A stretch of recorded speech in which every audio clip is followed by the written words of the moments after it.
So we're going to do a little bit of How Was Your Day? Bombshell Christmas edition. I don't think I actually did this yesterday, and I should have done a Christmas Eve edition / Christmas edition, but I tell you, when you're the bombshell, you're always on the go. You don't have time for being, stopping here, stopping there, but I'm going to do the best I can by y'all. We're going to do a Christmas edition. How was your Christmas Eve / Christmas Day bombshell? 2019 is now in the books, people. That's right. We're closing off a decade. Can you imagine this? I honestly did not realize until the other day when they were advertising a TV program on TV that we are starting a new decade. 2020. Wow. Right? Anyway, I wanted to go ahead and do how was your Christmas Eve bombshell? How was your Christmas Day with you? We're going to back up to Christmas Eve. Yeah, all the way to Christmas Eve. I got up kind of early because I had gotten a call on my house landline phone promoting, of all things, auto care. So I was like going, oh, are you kidding me? So I had to get up early, which was, sometimes these things happen for a reason. I like to believe that. So I went ahead and got up early, then took my shower, then I decided to go to the bank. After I went to the bank, I went to Aldi's. Now, this is where it's going to get a little complicated, okay? When I got to Aldi's, I was doing my shopping, and I had a great time shopping, by the way. Got in, got right out, paid for my things, and was out to the car. While I'm loading up the car, some nitwit honks at me and waves. Now, the sun's beaming down, so I don't know who the nitwit is that honks and waves, but in the time that it took for that nitwit to honk and wave, I then realized something very important. My car keys were missing. So at that point, I'm freaking out. I'm going into the store, looking frantically around my car. I see our next door neighbor there. Well, not next door, but he's our neighbor. And I went and talked to him, and I said, hey, my keys are missing. I called my mom. Of course, they weren't on the way yet, so I went ahead and called my grandpa, who I was trying to avoid calling because he's a redhead Irish temper, and, a man does not take too well to a woman losing her car keys. And so after I had told him I lost my car keys, and he's like, you cannot be totally serious right now. I said, I am. So he had to drive out. And so Kurt, our neighbor friend, waited with me. And he helped me tone down Grandpa a little bit. And I remember my appointment for my hair was exactly at 1 p.m. So I had to get this done. And it's like going for 11:30. So I'm starting to panic. Well, he brings out his set of spare keys. And then at that point, I take the car home with the groceries. And I'd inform, the store manager, here's my name, here's my number, in case you find my keys, which I really hope you do. And I'm at home, panicked about that, but thinking, okay, I got to get the hairdresser at 1. So I left the house early. I want to say it was 12:20 that I left the house because I got over there about 12:30. So I was really early, which was a good thing. Got my hair done. Made me feel really good on that part. It was worth it. Which was just simply wash, blow dry, and style. Nothing else. And after that, gave her a little Christmas, which I lucked out. Okay, my big thing this year was make sure everyone knows how much they matter to your life, no matter how big, how small, and if they've made a difference and they've been there for you, make sure you thank them for doing that, because not everybody is. So, the newspaper person, for the past 4 years, I've had this present wrapped up, and I kept saying I was going to give it to the newspaper person, and for some reason, about 4 o'clock in the morning, on going for the 24th, I decided, you know what, I've got to open that front door, and I've got to put that package out there, so that when they deliver the paper, they will get their present. And by golly, it finally did after 4 years. I'm always good to our mail person, even if it's the same mail person. I believe that they bring their packages, they bring the letters every single day. Show them respect. They deserve it. So I gave them the mail girl a package on the 23rd and on the 24th. The 23rd, Grandpa gave her the package, and on the 24th, I gave her the package. And I think she really appreciates it each and every year. Then, after that, I went to the hairdresser. Gave her some of my homemade cookies. I did a lot of baking this year. And the reason being is it kept my mind so much off of the loss and the grief that is in our family that I was like, I needed to keep my mind occupied. So I thought the best way to do that was find something that could bring me a close bond to Grandma. She loved home baked goods, but yet she never wanted me in her kitchen. That was like her pride and joy, you know what I'm saying? So, and I had bought her the stove that's in her kitchen, so I just wanted to, feel close to her in some way. So that's why I decided to do the whole baking bit. And I had promised the crew out at Wendy's that when we came out there for Christmas Eve, I was going to bring them baked goods, and I made good on every promise I made this Christmas, and that is something I'm so proud of. When Kinsey came up here this week, me and her made no-bake pretzel bars, and amazing recipe out of Woman's World magazine, Trisha Yearwood's recipe. We also made another Trisha Yearwood recipe called Sweet and Saltines, better known as Christmas Crack. Remember I told you all about that? That one didn't turn out so well, I didn't think. But the no-bake pretzel chocolate bars came out really good. So I decided that when we went out to Wendy's, which we had a good crowd with us out to Wendy's, I was so happy for our Christmas Eve crowd. And I'm going to tell you why. Because everybody that was involved in our Christmas Eve, Grandma would have wanted there. And that means more to me than anything in this world, because we didn't have to call or beg people to come and stop by and see her. They took time out of their schedule, or they knew her at one point in their life, and they made time for that woman. And that, to me, is the greatest gift that you can give, because it's non-returnable, non-purchasable, and more people need to take a look in the mirror and realize what matters. Now I get off my little pedestal. Just want to say, it was I invited Penny, our cousin Penny, with us this year in honor of Grandma, because there was times we didn't have to ask her to go visit Grandma, and she was there. There was times that she missed certain family members who would make promises to come visit her and never followed through. And Penny always did. She kept her word. Penny has been like the sister my mom never had. And that is one reason I am so grateful for Penny. And I'm so blessed that she was with us. My mom's guy friend Joe was there, and I'm grateful for him being there too. He bought me and my nieces weighted blankets, and he didn't have to. He did it out of the kindness of his heart. I don't expect people to buy me gifts. If they do, I say thank you, and I show gratitude to those people who took their hard-earned cash and their time and their money to go spend it on me. I'm passionate tonight, if you can't tell. Grandpa, of course, was there. My mom was there, the two nieces. And I believe in my heart of hearts we didn't spend enough time together.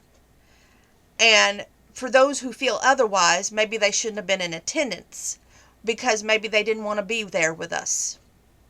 And that hurts my heart more than words can say. Because you know what? We're all getting older. We're not promised tomorrow. Heck, who knows when our next breath is going to be and if we're going to be able to take it on our own. And for anybody out there who feels entitled or everything self-worthy, I want you to look in the mirror and ask yourself, what is your intentions in this life? What is your motives? Because if it's all money-driven, or God forbid, all about me, like when's my next this or that, and you put those very important things that may be to you. But what I want you to ask yourself, as you look yourself in that mirror, is this a very important question. Could I have done what I was scheduled for tomorrow, maybe a week from the next day? Because what matters more? Say, going to get a facial, or going to spend time with people that may not be here a year from tomorrow? Again, we're not promised the next 2 minutes on this earth. There's only one man that holds all the cards, and it ain't you. Now, with that being said, We are not going to focus on anything else on Christmas Eve. I got an amazing necklace that has a heart. I got 2 heart necklaces from Grandpa and a piano songbook for my piano. And Cousin Penny got me some romance novels and a nice Precious Moments angel. My mom gave me a nice gift as well. And like I said about the weighted blankets. My nieces gave me wonderful gifts. Taylor gave me a pillow from Cracker Barrel and a nice little button down. I call it like sweater. And it's very cute. I like it. My niece Mackenzie, today, she God bless her soul. I just adore the dickens out of her. She noticed that my charging cable was acting up. She gave me a brand new charging cable for my phone. And it's the smallest acts of kindness that make the greatest difference in this world. And I got a lot of adult coloring books, 3 great movies, coloring pencils and pens. I'm trying not to forget anything. Hand lotion from Bath and Body, hand sanitizer from Bath and Body.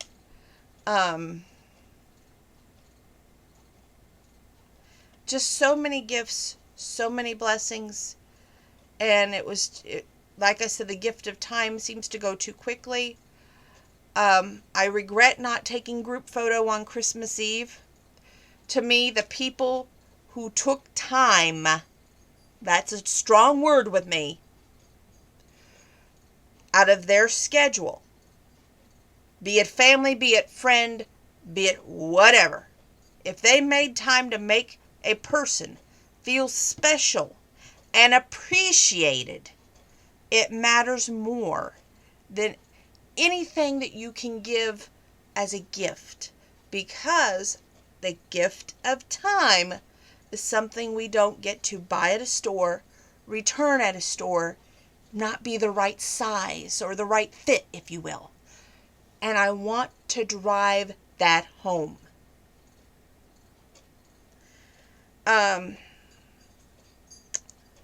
2019 Christmas. I took down our Christmas tree and the ornaments Christmas Eve here at the house. It was eerily quiet. Too quiet. And heartbreaking in its own way. No, to answer your question, my request for Santa didn't get met again this year. So I have some wonderful guy gifts that's going to go in the basement again. I don't know if I will ever be blessed, but at least I'll have gifts for years to come, right? I am looking forward to 2020.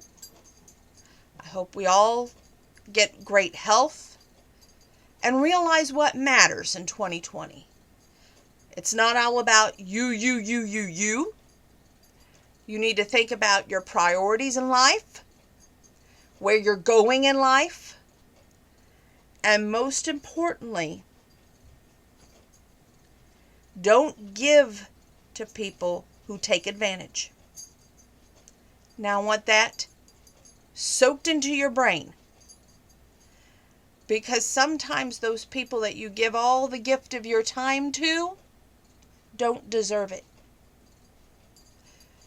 And sometimes you don't get a second chance to be with the one that you should be with. And that part hurts more than words can say. I have said I'm sorry till I am blue in the face. I have jumped to conclusions. I have assumed the worst. I have pointed fingers. I am not a saint in any means. But I have said I'm sorry. Maybe it's fallen upon deaf ears. Who knows? But I do want to share this with you. And I had wrote a letter to Santa on Facebook last night. And I said I have 3 wishes, because I just threw away my Christmas list, because heck, at this point it was just pointless, and none of it was going to happen anyway, because we all make wish lists, but rarely do we ever get what we really wish for. And I made mine real simple. I was really panicked about my car keys. So that was my first wish. My second wish was to end anger and animosity, if you will, have more peace and harmony. And I feel like in that way today, I provided that for my family, and that's a long story. All I will say is, every family is not perfect. We all feud and fuss and fight. And I feel like I helped out in that era, and that part got handled. So the second part, I made that own Christmas wish come true. The third wish was for my Santa to realize that I need him in my life. And I really mean that. And it's not just about the gifts. It would be about just taking the time of the gift to talk and talk things out rationally like mature adults. But I don't think that's ever going to happen. But the first wish that I made, it came true, which was I said, Santa, please help me find my car keys. I went to my jacket this morning, the same jacket, mind you, that I looked in 4 to 5 times yesterday. I even put that thing upside down, and there's a hole in the pocket, okay? So you tell me. I still say this is Santa magic. And this morning, I go to pick up my coat, even though it was going to be warm out. And I jiggle my jacket, and I hear this jingle, jingle, like this. And I pick up my car keys. Yep, that's right. They were inside my coat pocket. So I have to call Aldi's tomorrow and tell them that, hey, I found my car keys. Everything's cool. But, oh, I tell you, I was so worried about that. So if that's the biggest blessing I have out of all this Christmas season, at least I got one thing that I really wanted. Maybe 2, on that little small list that I made last night. But I wish it was all 3. Lord, do I wish. But, hey, it is what it is. So stay tuned, because I'm going to do a Christmas DVD review with you next. I'm going to review all 3 Christmas movies, because I just got through watching all 3. And you don't want to go anywhere.